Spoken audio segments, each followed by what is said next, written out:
Yon mga masters, bali 8 videos, araw-araw tuwing umaga na po tayo mag-a-upload.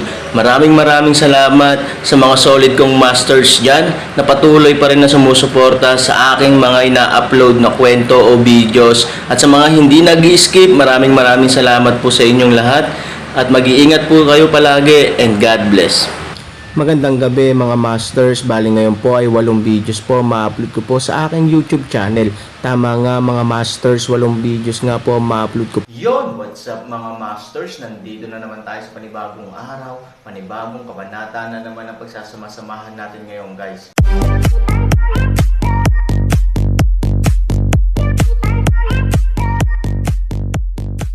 Bali mga masters, kung bago ka pa lang po sa aking YouTube channel, please click the subscribe button, lalong-lalo na po yung notification bell guys, para maging connected pa rin tayo sa isa't isa at maging updated kayo sa mga susunod ko pang video. Bali mga masters, bago natin umpisahan ng kwento ay mag-shoutout po muna tayo para sa mga solid nating tagapakinig. Shoutout kay Cram Zusi at shoutout kay The Gamer Pahardo. Yun na nga mga masters, no? Bali hindi na ito patagalin. In 3, 2, 1, let's go!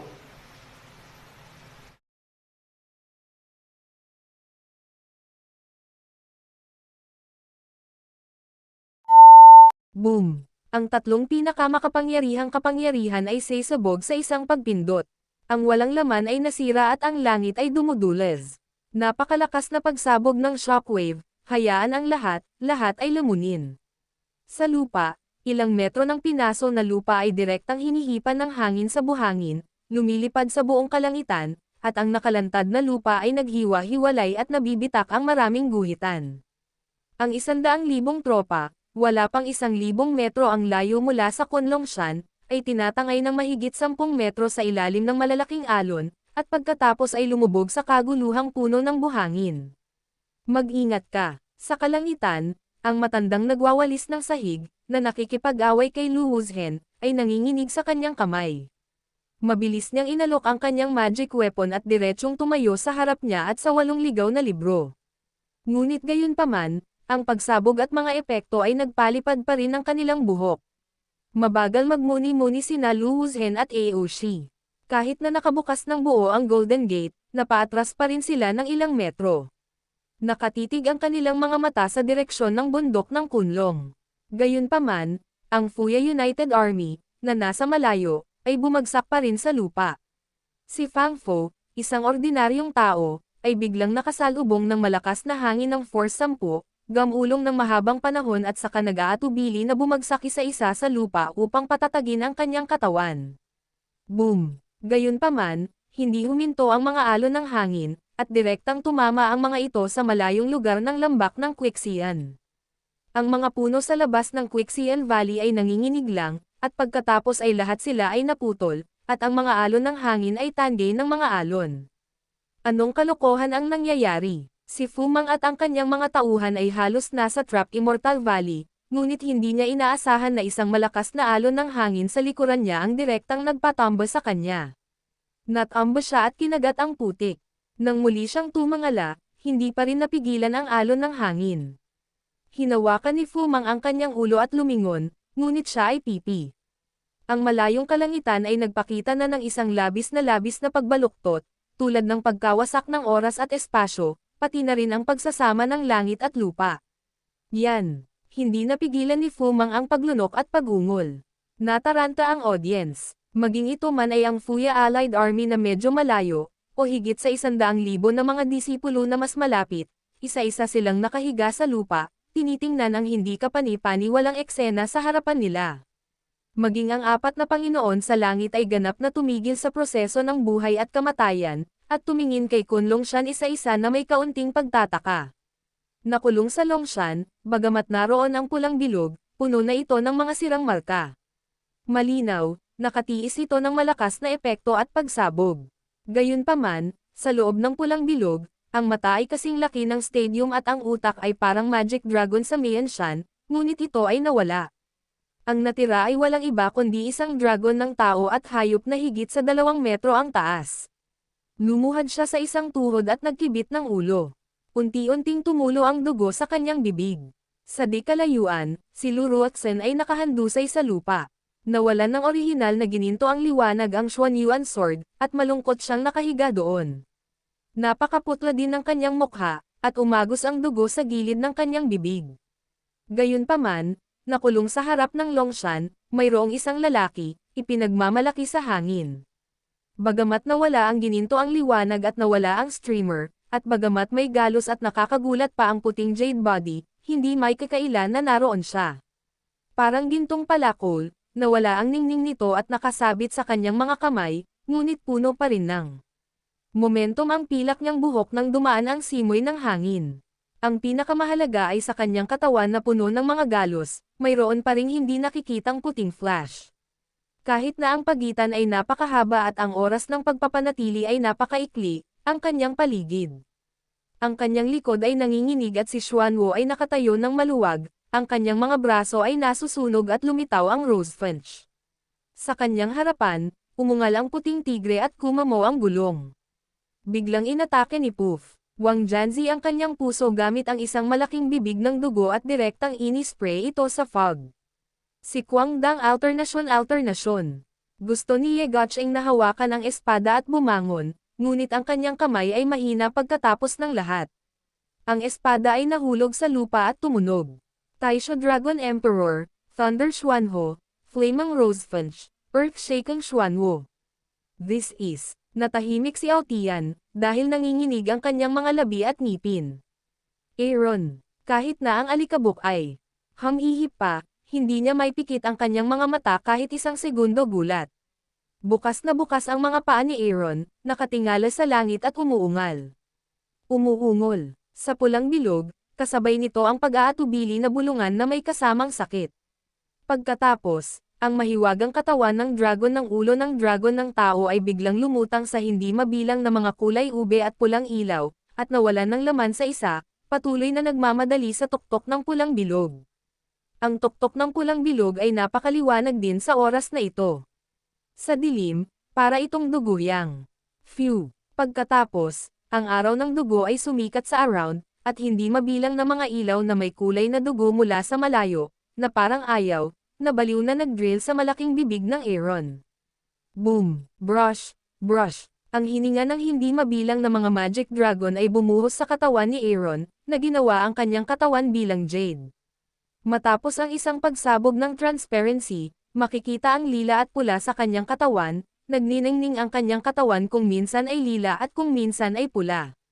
Siya, anong ginagawa niya? Diyos ko, baliw ba ang taong ito? Sinisipsip niya ang kakanyahan ng Magic Dragon. Fatally, Aaron, alam ba niya ang ginagawa niya? Ito ang masamang dragon ng pinaghalong mundo. Ito ay lubhang lason at kasamaan. Sinipsip ng lalaking ito ang kanyang kakanyahan. Hindi ba ibig sabihin ay daladala niya ang bomba sa kanyang likod? Sa pagkakataong ito, maraming tao ang nawalan ng malay at hindi makapaniwalang tumingin kay Aaron sa hangin. Ngayon lang siya nabigla. Si Aaron lang ang nakatayo doon. Ngayon, sinisisi niya ang taong ito sa kanyang katangahan. Naghahanap ng kamatayan si Lu Wuzhen at tumingin kay Aaron, na ang kanyang mukha ay ganap na malabo, at ang kanyang mga mata at bibig ay napalitan ng kulay ube at asol na liwanag. Kahit na hindi ito pasabog, ang dugo ng Magic Dragon ay magpapalala ng kanyang buhay kaysa sa kamatayan. Malamig na sabi ni Aoshi. Ibinuka rin ni Luruaksan ang kanyang bibig at tumingin kay Aaron ng may pagtataka. Hindi niya akalain na sa nakakagulat na suntok ni Aaron sa Magic Dragon, siya ay diretsyong tatalbog at tatamaan sa lupa, ngunit kaya pa rin niyang tumayo ng buong pagmamalaki sa nakulong na bundok ng Dragon Eye. Hindi niya inaasahan na ang Aaron ay biglang sumipsip ng hininga ng Magic Dragon sa oras na ito mula sa paghahanap ng kamatayan. Biglang sumigaw si Aaron, nabasag ang kawalan. Pagkatapos, ang lahat ng hininga ay hinigop, ang dugong yang ay nawala din, at ang lahat ng biglaang, ang hangin at mga alon sa pagitan ng langit at lupa ay kalmado. Maging ang alikabok na lumulutang pa sa hangin ay biglang nawalan ng kapangyarihan at nasuspine sa hangin. Tahimik, kasing tahimik ng kamatayan ang buong eksena. Tila naglaho na ang lahat, maging ang mga tao, bundok, langit, o lupa sa kanilang paligid. Tila naririnig ng lahat ang kanyang tibok ng puso, paghinga, at maging ang lagaslas na tunog ng dugong dumadaloy sa kanyang katawan sa mga oras na ito. Boom! Biglang, sa oras na ito, ang katawan ni Aaron ay biglang gumawa ng malakas na ingay, at pagkatapos ay isang malakas na hininga ang lumabas sa katawan ni Aaron. Boom! Ang napakalaking hininga ay dumaraan tulad ng isang pagsabog ng hangin, nakakalat at umiihip, at ang lakas ng hangin ay napakalakas. Hindi mabilang na mga tao ang direktang hinaypan ng hangin at alon upang itago, ipinikit ang mga mata at umalis. Gayunpaman, ang ilang matataas na practitioner ay natigilan ng makitang sa gitna ng pagbagso ng hangin, isang figure ang biglang tumalon at sumabog sa pulang bilog. Ang pamatok ng Diyos, gulat na bulalas ni Ashi. Pagkabukas pa lang ng pinto ay papasok na sana siya.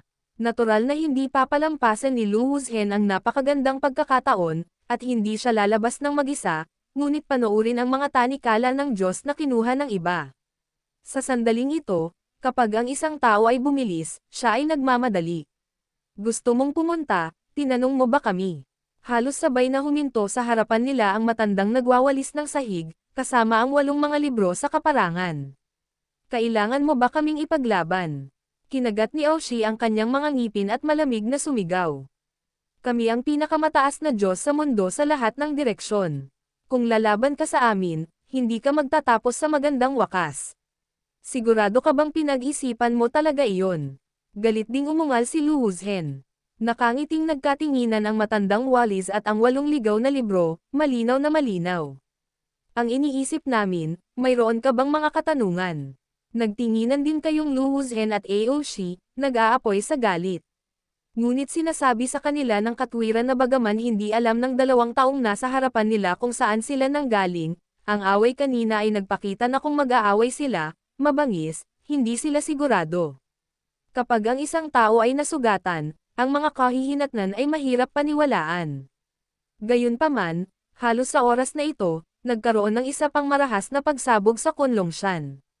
Nang tuluyang nasira, ang pulang bilog, na nagkapira-piraso, biglang sumabog ng direkta.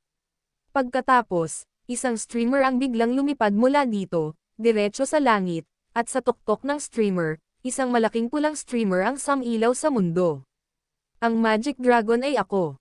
Ako ang Magic Dragon. Ang dugo ng Magic Dragon ay ang dugo ko. Pagkatapos, ang mga tanikala ng Diyos ay ang aking mga tanikala. Pagtaasan mo ako. Ho. Dapat nasa itaas ng ulap ang streamer. Aaron ang streamer. Sa kamay niya, hawak niya ang pulang streamer na parang walang laman. Nang bigla niyang itinaas ang streamer, biglang naluha ang streamer, at umaatungal. Streamer sa libu-libong kalsada sa mga kamay, patungo sa nakapaligid na kaguluhan, ang bawat streamer ay tila may anino, mabangis na dagandong, galit. Sa buhay na ito, ang isang dagandong ay tulad ng galit ng lahat ng mga kaluluwa. Aaron biglang itinaas, ang ekspresyon ng mabangis na streamer ay tumaas. Ang sandata ni Aaron ay hindi na streamer, kundi isang latigo na may 2 talam. Sa magkabilang panig ay may snake bone fish cones, masalimuot, na may maraming barbs at malamig na ugat. Sa gitna ay isang mahabang lubod na katulad ng litid ng dragon. Bagamat malambot, puno ito ng umaagos na liwanag. Ito ay mas matibay at hindi masisira, ang mga tanikala ng Diyos. Boom! Muntik nang may umungol, biglang bumitaw ang mga tanikala ng Diyos, at kumalat ang kalat sa buong mundo. Ang bata. Hindi napatay ng dugo ng Magic Dragon ang bata. Sa kabaligtaran, inalis niya ang kadena ng Diyos nang hindi kami pinansin ng lahat. Kahit na siya ay isang sansiyan, hindi siya isang tunay na Diyos. Maaari niyang patayin ang dragon at kunin ang mga tanikala ng Diyos ng mag-isa. Imposible naman. Gaya ng sinabi ko kanina, ang taong ito ay hindi isang tao, siya ay isang Diyos, ang Diyos ng digmaan. Tulad ng Netherworld, siya ay nasa lahat ng dako at hindi magagapi. Aaron. Lu Ruoxan murmured with her mouth kahit ngayon, bilang kasama ni Aaron, hindi siya makapaniwala sa huling suntok ng Magic Dragon, kahit ngayon, dahil sa kanyang matinding pinsala, hindi siya makapunta sa kupin ang mga tanikala ng Diyos ng mag-isa ngunit hindi katulad niya si Aaron, sa kabaligtaran, kaya pa rin niya. Kaya mo ba talagang maging matatag ng ganito? Pagkatapos ay matalo ka sa akin. Hindi mapigilan ni Luruaksan ang pag-iling. Umangat ang ulo ni Wang Huan, at ang kanyang hininga ay matagal nang natigil. Isang hindi maipaliwanag na emosyon ang ipinakita sa kanyang mukha. Ang buong katawan ni Ye Guocheng ay nanginginig na at nanginginig upang maiwasan ang pag-atake ng Buddha ng katotohanan. Si Goyu sa isang tabi ay humawak kay Ye Guocheng habang ang kanyang mga mata ay nakalok sa Aaron sa malayo, nakatayo lamang sa hangin. Hindi ba ito yung tipong sobrang namimiss ko, parang hari? Yun na nga mga masters, no? Bali panibagong kabanata na naman yung natapos natin ngayong gabi. Muli, maraming salamat po.